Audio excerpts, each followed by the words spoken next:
Like you can actually connect the product terms and world into the business. Like you have instant credibility, and then okay, I get it now, and then things it's easy to actually move from there. Creating great products isn't just about product managers and their day-to-day interactions with developers. It's about how an organization supports products as a whole, the systems, the processes, and cultures in place that help companies deliver value to their customers. With the help of some boundary-pushing guests and inspiration from your most pressing product questions, we'll dive into this system from every angle and help you think like a great product leader. This is the Product Thinking Podcast. Here's your host, Melissa Perri. Hello, and welcome to another episode of the Product Thinking Podcast. Today, we're talking all about product transformations and developing a high-performance product team in large organizations, especially ones going through a transformation.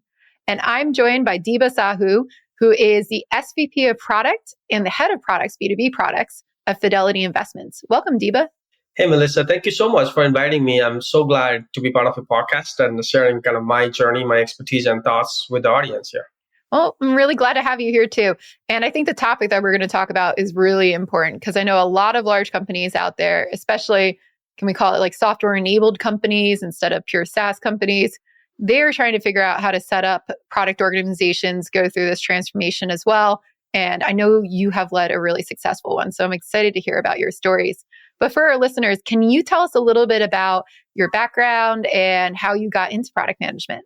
Yeah, absolutely. So I would say, looking back, I have a long career. If I kind of break my career into different phases, because as you know, product management was not a thing maybe 10 years ago or 20 years ago when I started. So first phase of my career was in tech and software engineering. So I actually spent 5 years in large companies, startups in both India and California in building FinTech, financial services solutions. I have played kind of a developer myself, an architect, manager, all roles within tech. At that time, that was 2002 to 7. There was no agile, there was no product management. I think all those things were new. But I would say my tech background has been a solid foundation to really kind of drive product management as my current role. After that kind of phase one, I would say I went to business school at Chicago Booth School of Business, then did few years in strategy and corporate development roles, both at Dell and Fidelity. So I would say phase two of my career was in business school, strategy, and much more general management kind of roles. And then I really wanted to, I was kind of itching for building. I think my engineer in me was kind of always craving for building things and running things. And I wanted to come a little more close to the tech side. So I actually made a choice to really, 8 years ago, to really be very, very focused on product management and product leadership. So 4 years after that, I led, I would say, product teams, both as product manager and product leader. And then around 4 or 5 years ago in my current journey, I was tasked to lead a large product org from scratch, kind of set up from scratch. And I had the opportunity to really drive and build a true kind of much more real product organization. And then that has been grown tremendously over the last 4 or 5 years. So we have a very large product team now that includes all of your traditional product leaders, managers, engineers, and a lot of other roles focused on enterprise and B2B products within Fidelity Investments. So that's how I kind of ended up with product. Great. You just recently led a great product transformation within your business as well. A lot of companies are struggling with this or getting started today. Can you tell us a little bit about, what did things look like when you came in and when you realized, we need to totally shift our mentality and what you did to get started there? Yeah, so I would say when I started kind of much more of a senior executive level transformation journey with the right control and focus around 4 or 5 years ago, I fortunately had a clean slate that I was told, okay, we will create this org from scratch. Now, we did have people who were playing those roles, but we were just going through a massive transformation where we said we were just going to start from scratch.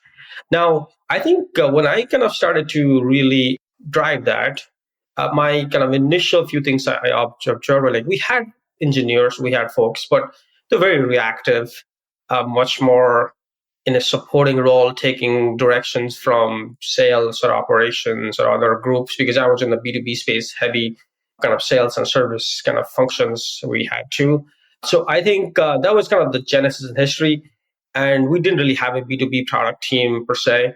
And my goal was to kind of how to really set that up from scratch, right? So few things I focused on. It was very clear to me initially that I need to bring not just kind of an agile transformation, but truly be focused on product transformation, have how to kind of operate in that way. And I think that I had like few components in mind. One, talent. Actually, very clear that I need to, over a period of time, bring the right talent, groom them the right way, and create the right structure and processes for a talent acquisition, retention, and development perspective. I think that was an important piece we can get into. It's very critical. Second, more I would call the stakeholder relationship management and kind of making sure that the broader ecosystem of folks truly understood and have the trust and credibility with them, really kind of thinking about product, taking a lot of ownership of what other people used to do before, and then thinking more of a proactive way of thinking about our customers, our businesses, our needs, and how to actually start driving that. That was the second aspect. I think third was definitely more the structure and the process and the routines, whether it is agile, whether it is the right reviews, the right instrumentation and the measurements and the tools and metrics and those kind of things. I think those three were critical elements in my view that kind of shaped how I focused on all three, because my goal was not to build amazing products, but also to create like a really strong product organization that could be self-sustaining and grow and scale over time. Yeah. What was the impetus to start this product organization? So you said you came in and you had like a clean slate to go after it. What was the business or, the company trying to get out of doing a product transformation and not just an agile transformation? I would say I think the agile transformation is definitely kind of enterprise focused at that time. I think product transformation is something I would say it was probably more my focus to ensure that I created the right structure, because I fundamentally believed, being a product manager myself prior to that, I kind of believed that we need to really think about product in that way. Because in my portfolio products, I actually have like financial products that are actually selling financial offerings to our customers. I have data and AI products. I have platform products and digital experience products. Some are actually 0 to 1, some are 1 to 100, some are like mature products. So you kind of have to treat them differently and operate them differently. So my focus was to really do that. Now, particularly in this particular space, we didn't really have a strong B2B product team. And for business reasons, we didn't invest in that particular way. And we wanted to really invest heavily in our B2B space. So that was the genesis of focusing on creating a new team in the B2B space. But the genesis of driving kind of product mindset really was me thinking through, without that, we will be not as effective. And I thought opportunity to really kind of share that and how we do that as a best practice team across a company. And I could talk about like how that has really shaped and helped it kind of now we're actually much more mature, not just within my team, but actually across the board, and really thinking about product mindset and product management and how do we do this across all the three things: talent, the routines and the processes, but also building right products. I think it's so important, the things that you're getting at right now too. Like you championed this transformation. Like this was you leading it, you saying, hey, we need this. We can't just stop at agile. We also need this. What types of tactics did you use, or could you advise others who might be in the same position as you to convince like the rest of the organization or the rest of the executive team, like, this is how my team works? I see like a lot of people waiting for permission, right? Like, oh, I have to wait for my CEO to say, oh, go build a product organization and then I'll go do it. But, how did you approach that? What did you do differently? Great question. So I would say, I think a few things, and I'll in my discussion today, like we'll talk about these themes. Like there are 2 or 3 things that I kind of focused on. One, to do any kind of transformation, you really have to operate from a place of trust and credibility. That I actually build enough trust and credibility with the stakeholders and leaders that actually I have the authority and the influence to actually drive it. So that was something I didn't start to kind of come in and put my ideas on paper and push people around, and that's not what works. So I kind of built trust and credibility over a year or so in multiple things, in managing my stakeholders, actually delivering wins that actually makes it easier for people to actually trust, and then slowly can actually get in that particular journey. So that's one. Second, you know, any large company is a large company. You generally a leader, you still have a limited kind of influence area. So my focus was, how do I do this within my own organization, as well as in tangential or peripheral teams where I have the right best influence, let's say kind of my peer teams, and not try to kind of really change the entire organization at the once, because I don't have the control and authority. So my focus was to kind of really focus on areas where I have control and influence. And third thing is like kind of slowly building it in a way that once I believe that I show the benefits of doing this particular way, it will be easier for people to see.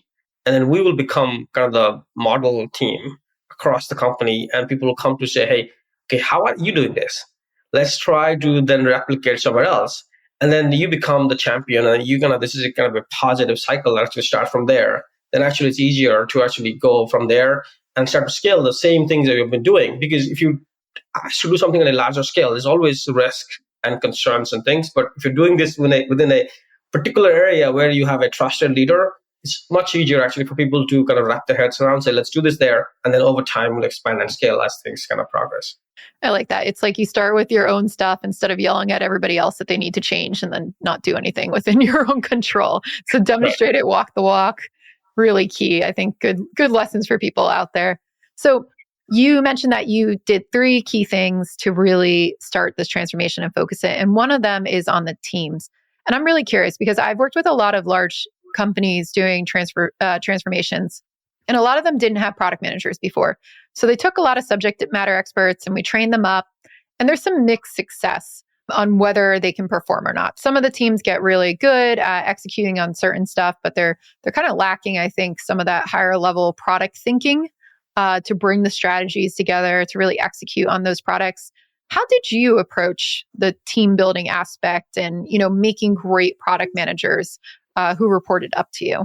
Yeah, absolutely. So I would say, I think it was a kind of a balanced approach and building kind of a slow, long game to do that. So I would say initially, when you're going through a major change, it was important to make sure that we have enough people kind of who have the expertise and knowledge of how we have been doing things, and then balancing them with people who I believed are true product managers who have the right aptitude and skill set.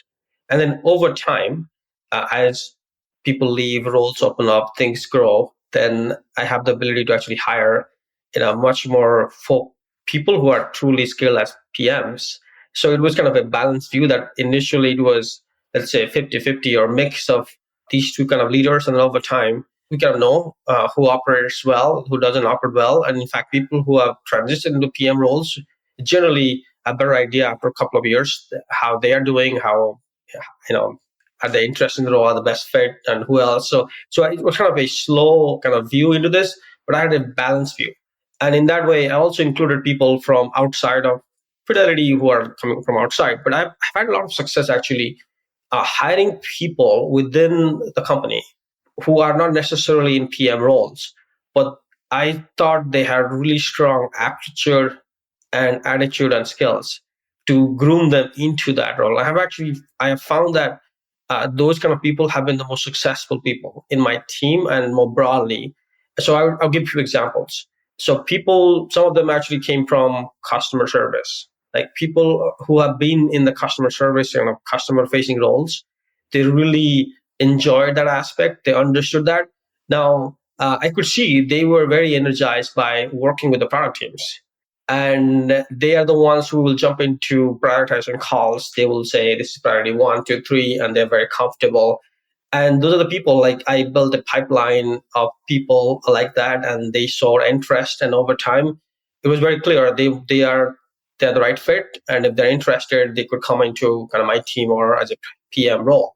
I've seen people from engineering, some of them who have that kind of aptitude and interest of joining customer calls, getting energized by the business and other things. And so they want to be PMs. And I've seen them, once they understood what they've done and what they're interested in, they have come in and become very, very strong PMs. Especially, I've seen them play heavy, strong roles in platform PM kind of roles, where a little technical, they come in, actually become great platform PMs. And I would say I've also seen people from strategy backgrounds or those kind of backgrounds. They have come in, especially who is willing to focus on execution, on getting to know the details and understand how to do things. And they already have the strategy toolkit. They understand how to think big picture and those kind of aspects. So I've seen those three players. And because they come from internally, like they already know the domain and the culture and the team. So it's easy for them to kind of grasp those things. And then I could actually help and train and groom them. Now, over time, we have had many people who have gone through this and become extremely successful leaders. And then, so now there is more bench strength to actually train people, and you bring someone else, so you have to compare them with somebody else who's already skilled. So I think over time, it's a kind of a structure that I've worked out. But I would say, no matter what, from where they came from, there are some common traits that I find that generally leads to really good PMs and PM leaders. One, you are comfortable with ambiguity and solving problems in an ambiguous space where there are a lot of different inputs, a lot of different variables. Like that's like important. Second, people who know how to get stuff done. Like you got to get stuff done, and there are some people who just have the agency and who have the ability to kind of figure something out and get stuff done. I think I look for those people. It's very clear if they can't get stuff done, very hard to succeed as a PM. Third, I would say just communication and stakeholder management skills, and that's something I look for when we bring people. Like how well the person is communicating, can the person bring people together? I think these three are like common skills I've seen. Now, on top of that, I think depending upon specific roles, we do sometimes need people with some expertise or experience in a particular space. But I think these are common traits I've seen. And then I would say beyond hiring, I think we have also focused, I have personally focused a ton on just how do we, once you bring somebody in, like how do you actually groom and develop both as an individual, but also as a group, the product management skill sets. I'll tell you a story if that's okay. On one thing I did that I feel like has worked extremely well. So initially, when I started the journey, it was very clear we need to upskill our folks and really think about teaching product management and the theory and practice of doing everything. Obviously, there are a lot of different resources available, but they're more theoretical. As you know, product management is very simple in concept. Like you only have few things to learn, but it's very, very hard in practice. So focusing more on applied aspects of product management. So I started something I call product school within our business unit. Actually started during COVID. And I basically said, hey, I need to teach, and let me start this. And I started like a monthly class to teach product management. I created a curriculum that had like all the typical features, like, okay, PM 101, PM for B2B versus B2C, product market fit, and a lot of different things that normally you'll teach. And I basically said, I will teach like an applied version of it, not the theory. We'll actually take the theory and use real use cases from our own business and teach people how to apply those things. And I basically said, let's do that. I invited every PM, engineer, architecture, designer, anybody who is interested to come in. And the first session was just PM 101, just basics. The audience response and the attendance was too much. It just got a lot of interest. People just came like, they were like kind of craving for this kind of stuff. And I said, okay, that's great. So I did one more session next month that worked very well. And then I said, okay, let's just do this like a full year-long curriculum. And then actually crowdsourced to some of my peers who I thought were experts in certain particular areas, like product market fit. I could bring somebody else who could actually do that because I couldn't just do myself all the time. So after a year, it was so successful across the board. Then that got attention from our HR team, from our learning and development team, say, hey, how do we actually turn this into a scalable program and structure we can actually use? So then I kind of left my running this versus being a sponsor and working with our HR and learning and development team to actually create a very formal structure that we call Product Academy. We now actually have that at the enterprise level. We use that to train all of our new product managers across everywhere. And we have run this successfully for multiple times now. It's a great program. And now we're doing something similar for product leaders and others. So like I think I've seen, again, you don't have to wait for it. Like if you have expertise, just jump in, and then over time you can actually. Did you know I have a course for product managers that you could take? It's called Product Institute. Over the past 7 years, I've been working with individuals, teams, and companies to upskill their product chops through my fully online school. We have an ever-growing list of courses to help you work through your current product dilemma. Visit productinstitute.com and learn to think like a great product manager. Use code THINKING to save $200 at checkout on our premier course, Product Management Foundations. Yeah, a lot of people will notice. Yeah, that's a great example of a ground roots movement right there. You just started with your team and it kept expanding and expanding. You didn't need to go, hey, we need to do this everywhere. When you invited, so something that I really love that you said is you invited the engineers and the designers and anybody who wanted to come to it. What did you experience after they came to? How did that shift their mindset about product? I think, as with any kind of transformation, it takes time to kind of go through that.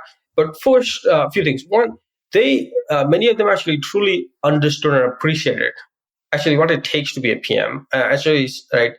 Sometimes you may have, especially on the engineering side, you may not have appreciation for a PM role.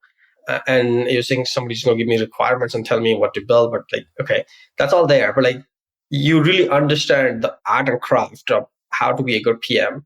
And they will see a great PM is so much better in terms of working. They will see in this team, there's a very strong PM, and in some other team, there's not a very good PM. And there's a hell and heaven difference in how those teams operate. And, not also from the technical side, how they actually interact, what they're building, how they're solving. So it's a whole different game. So I think they understood and appreciated it. And in many cases, they actually want to be, I think the key is they want to be a partner in all this kind of dialogue and discussion. It's just that we have to engage them in the right way. So I strongly believe that as a product leader or a PM, you kind of have to treat your engineering partner or design partner in a very equal footing in terms of making sure that they're involved in the earlier stage of the product, either visiting strategy as well as customer. You're going to bring them along and make them a big part of it. Actually, I normally make them accountable. My engineering partner, I want to make them accountable for delivery and the technical aspect as much as I'm accountable for the overall product piece. Same thing is true for design. And I think this kind of experience of doing this together actually brings, in my view, strong product teams and the right structure and process, because we all kind of understand each other's way of working and where we have pain points and preferences. Yeah, I think that's so important. Facilitation is a skill I see as a fundamental difference between good and great product managers. Yet, it's often overlooked. Great product managers focus on guiding clear conversations and steering stakeholders to the best outcomes. You can develop these facilitation superpowers in Voltage Control's Facilitation Certification Program. Ready to unlock your greatness? Apply today at voltagecontrol.com/product. Did you know I have a course for product managers that you could take? It's called Product Institute. Over the past 7 years, I've been working with individuals, teams, and companies to upskill their product chops through my fully online school. We have an ever-growing list of courses to help you work through your current product dilemma. Visit productinstitute.com and learn to think like a great product manager. Use code THINKING to save $200 at checkout on our premier course, Product Management Foundations. So we've got people going through the Product Academy. We've got some of these people who have never done product management before. You mentioned now we've got a good structure with a lot of experienced people to train them. But what did you do at the beginning to make sure that those people had people to learn from, right? So before you had all the experienced people in the organization, what types of things did you do to ensure these people transitioning from other areas had that support? Yeah, no, it's a great question. I would say initially, I started my org from scratch. So initially, probably a lot was me, but also I would say creating the right structure. I didn't really push for initially in the first year. I didn't really push for let's be an amazing product organization. I think it's not so much on that. Let's kind of build the right products, just kind of getting the right things done. As long as you're building the right things for the right reasons, for the right customers, I think the art and craft will come. So I think first year, my focus was not so much on teaching, okay, so how do you be a great PM? It was more, okay, Are we focused on building the right things? Why are we building the right things? What problem are we solving for? What is the benefit of solving for those things? And then how do we get started? What is our MVP? What do we launch? How do we iterate? So it was more on those things versus trying to be kind of throw a lot of words on purpose. And then slowly over time, we kind of did all that to really get into the habit of thinking about product market fit and doing the discovery and launching something and learning before we scale it. I think that was a concept I was very, very earlier focused on versus trying from a top down way of creating a plan for 3 years without really understanding how and where we'll actually test and get adoption before we get there. That was something I was very much focused on. I would say that actually caught attention of some of our senior leaders very well, because I think some leaders this is difficult for them to kind of understand, hey, give me a 5-year plan and details everything. But one of our kind of presidents and leaders, like, he totally got it. Like, he was like, okay, you don't know what you don't know. So let's kind of make sure that we know how we're solving or what are we solving before we actually go invest in scale, because that way it limits my risk of investing and putting a lot of dollars in something that turns out to be not so much of needed, and it allows kind of to see and before we scale. So that was a very consistent theme that resonated very, very well, and I kind of practiced for every single time. Like, okay, so we will launch something, we're building something new. People are not willing to invest lots of money at once. Let's just kind of focus on particular areas based on feedback from customers and what we believe on, and test that and then learn. And that concept, we did that like for every single product, like 3, 4, 5 products. And we'll do that, and we'll have a very consistent kind of framework, and I can go and show that, hey, we have a cheap product market fit. Now let's invest for scaling. Like, that's like, yes, we'll invest in scale. Here's the funding. Let's invest in scale. So like that kind of concept. And then I would say very tactically, I will start to use very specific words in these meetings. I will basically say, by following these kind of basic and strong product management concept, this is how we're doing it. I'll actually teach those things like, hey, we just didn't come up with doing this just because I thought it would be a nice thing to do. Like, we actually followed a particular practice and framework. And I will say, we achieve our market fit. Do we all believe in that? Now let's scale. We all believe in that. The same thing. I'll use the product terms in a very deliberate way in these kind of leadership sessions. Some people really get it because, it's like, this is not a function that we have been operating in for a long period of time. So you're going to have to really teach, and in a tactical as well as strategic way of how to kind of think about this. And as like, now we are very, very focused on actually teaching and training our leaders in how to be thinking in this particular way. And I know you're obviously coming to one of our summits next month. I think that's one part of it. But like, how do we actually really teach our leaders to be really thinking very, very hard about product management and how to kind of think in that particular way? Yeah, I think that's so important for a lot of companies. And that's also where I feel like there's a lot of friction sometimes for people who are champions like yourself, and then they're getting pushback from other leaders because they're like, can't you just release it? We just want things. Don't tell me about all this discovery and stuff. So what have you found? So you taught a lot of people about the language, you define terms, you put it into a context of why would we invest if we don't know what to do. What have you found like resonates well as a message? And what have you found to stay away from? Because the other leaders are like, I don't care about that. Just give me what I want. Like what doesn't work when you're communicating with leaders about what you're going through in the transformation? Yeah, no, great question. So I would say, I think fundamentally, if you think about it, I think it's true for any kind of company. Like, almost all of the leaders we have, they are primarily business leaders, and most of them have grown up in business roles, whether sales, operations, or finance, or technology, or some other role. So like, product is a new thing, right? So I think as long as we talk in the language of business, everything else becomes actually start to work. Like, so if you talk about product management or agile, and you're like, okay, so that's kind of nice. Like, tell me what it actually mean for our business. Okay, so it's all. I'll give you an example. Like, I lead up B2B products where we have mega large customers and they have demands. Say, can you build it just for myself? And it's a very common thing every day. Request, can you just build this for one client? No, we can't do that, right? But then if you do that in a way that we say, hey, we will build not a feature for one particular client, but we will actually build a product or something that we can actually scale for multiple clients, but we will use one initial client as a initial use case and a client, but our goal is to build it. And then I kind of show that to your leadership. And from that perspective, say, if you build this in this way, then we can roll this out to not one client, to 10 clients, to 100 clients. The return on investment is going to be significantly high because you're building once and you're building it in a way which you scale. Okay, you don't have to actually rebuild again just because some other client requests it.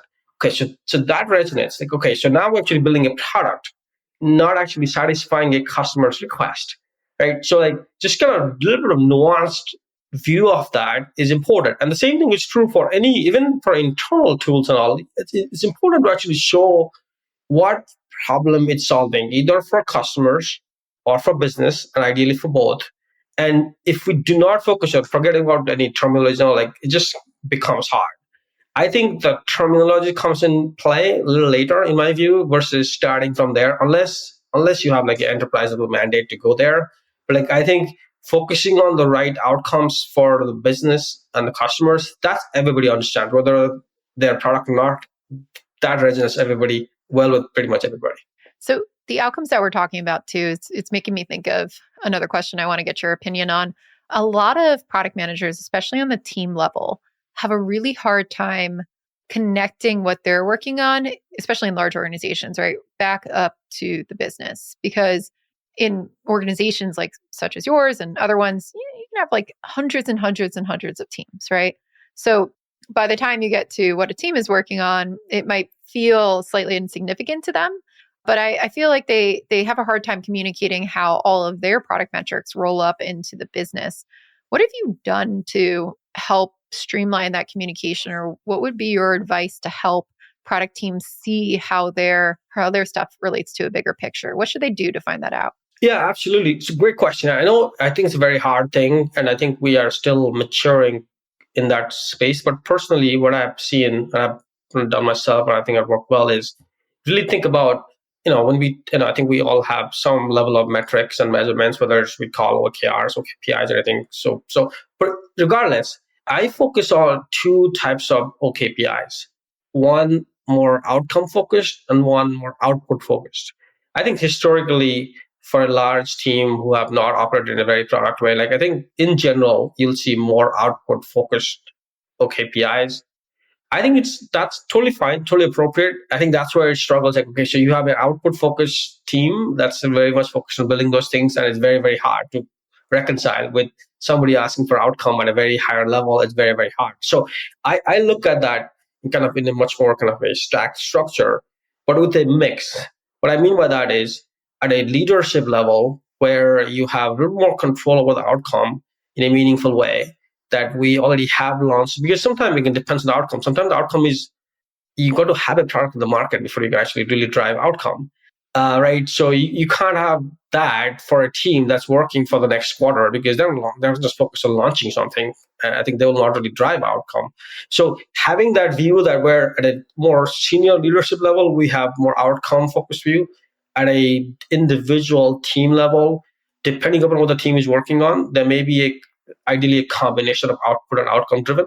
If it's a more of a platform team or a infrastructure team, their outcomes will be different, right? Versus like a team that's focused on driving conversion or growth or things. So I think it's very important to kind of contextualize these things in a way that actually makes sense.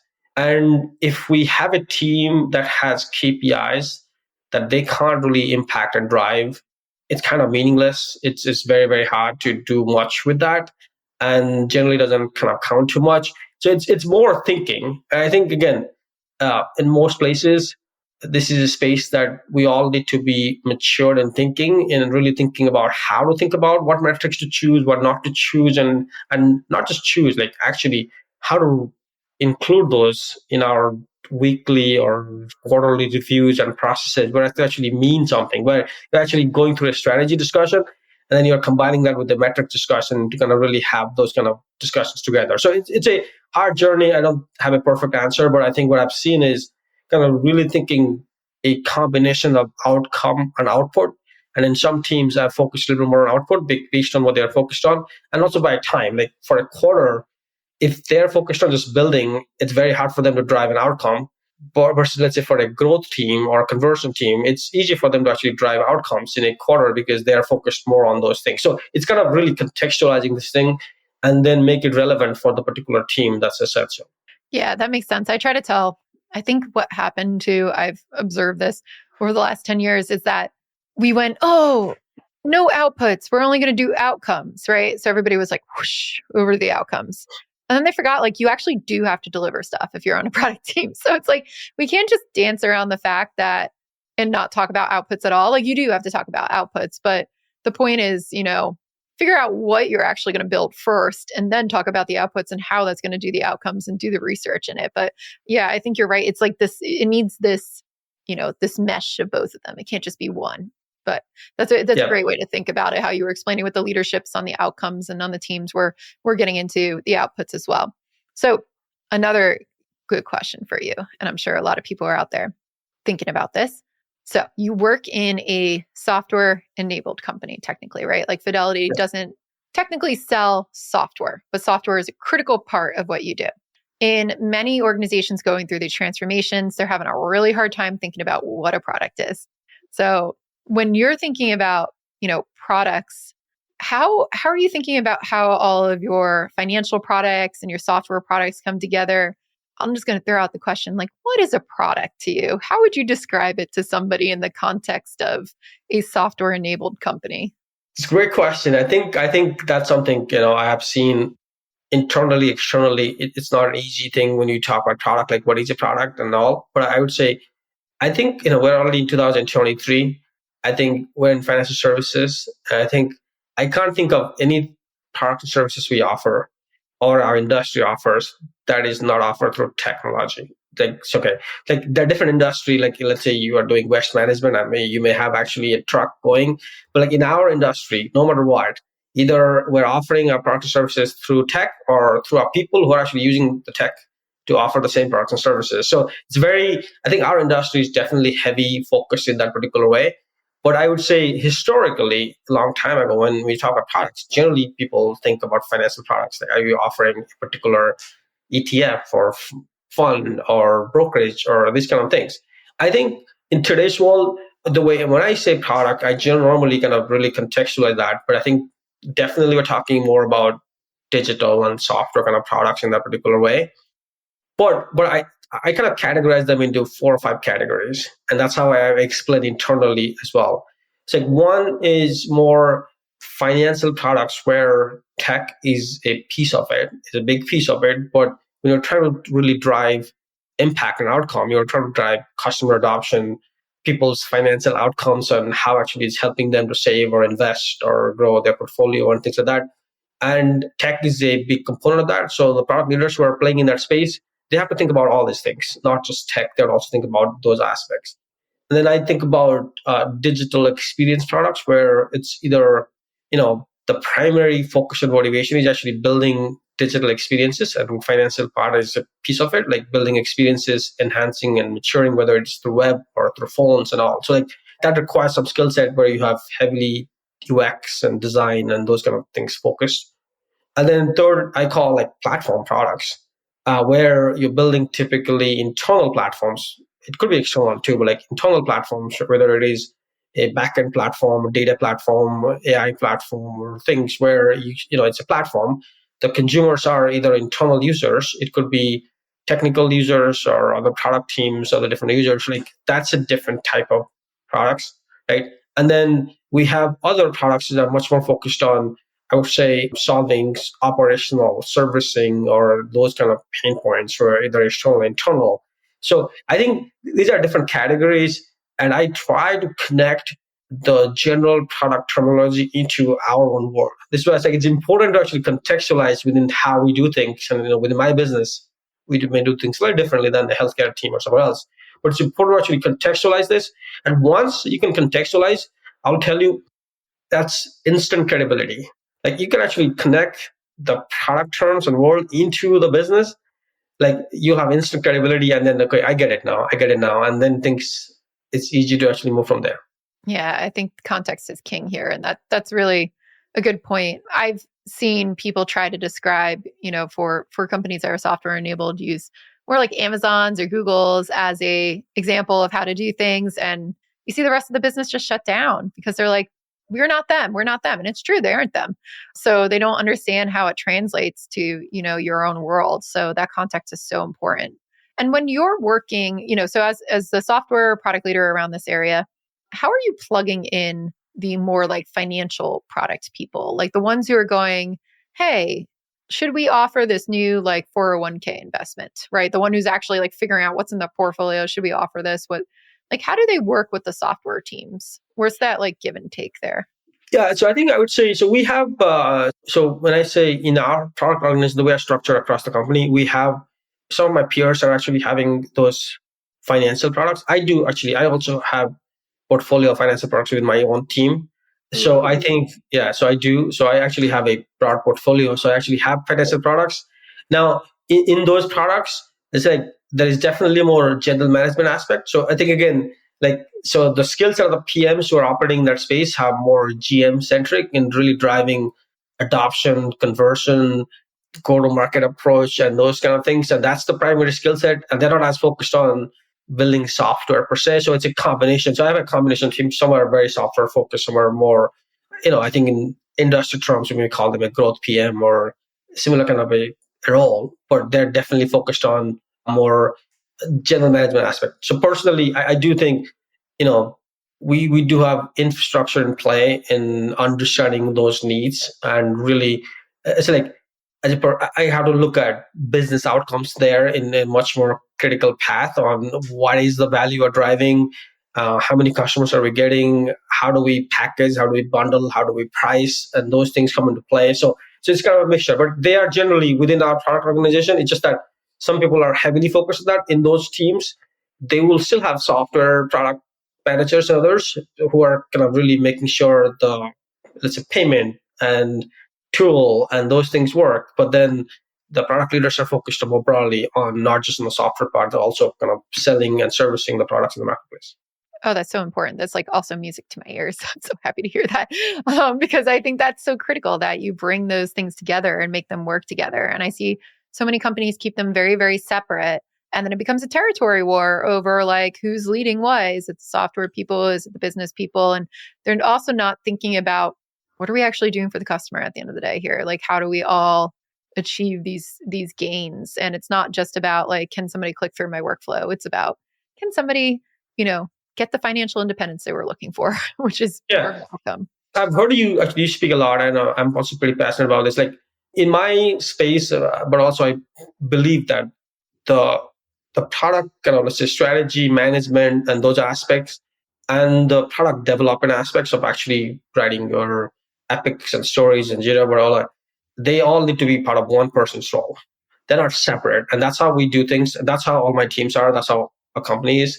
Like they're one. Like I don't like this product manager, product owner, and these kind of things. Like no, it's like so I have one person who is responsible. Now, in particular role, somebody may have a more of an over-indexed on the PM side of the equation versus just the development side. But like I think of them as one role where you have much more end-to-end ownership and accountability. Just that based on the situation, you may be focused a little bit more on one side of the skill set versus others, and that will evolve over time as the product matures and scales. But I do strongly believe that just one role that includes everything together. I agree. I totally love that. So you mentioned this before too, how you started with this transformation. Another thing I see a lot of companies do is kind of just put on their roadmap, like, we're going to do the product transformation this year. Boom, timeline. How long should people expect to start seeing like the fruits of their labor doing a product organization change like this? Like, what's a time frame? What's a normal time frame for this stuff? What do you think? Yeah, I would say definitely it's a long game. Like, so any kind of these kind of transformation, it's a long game. You can call it. So it's a long game because it's like we're talking about talent, structure, culture, ways of doing things and process. So I think anytime you force fit in a particular time frame, it just becomes too much. I've seen, I think like 3-4 years is actually a pretty good time frame in my view. It takes that long to actually like the things that we're talking about 4 years ago, these things will be like, okay, what is this? Why are we doing this? Like now that's kind of a given.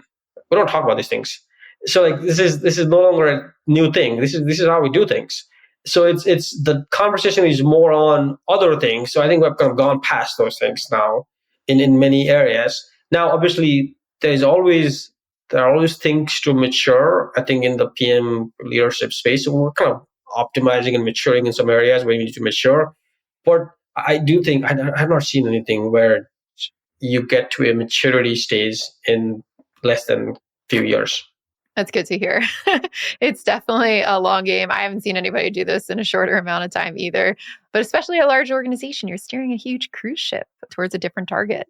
Yeah, totally. Yeah. Well, I could spend all day talking to you about this, and this has been really fun, but I know we are running out of time. So, Deba, if anybody wants to connect with you or learn more about, your work and what you do, where can they find you?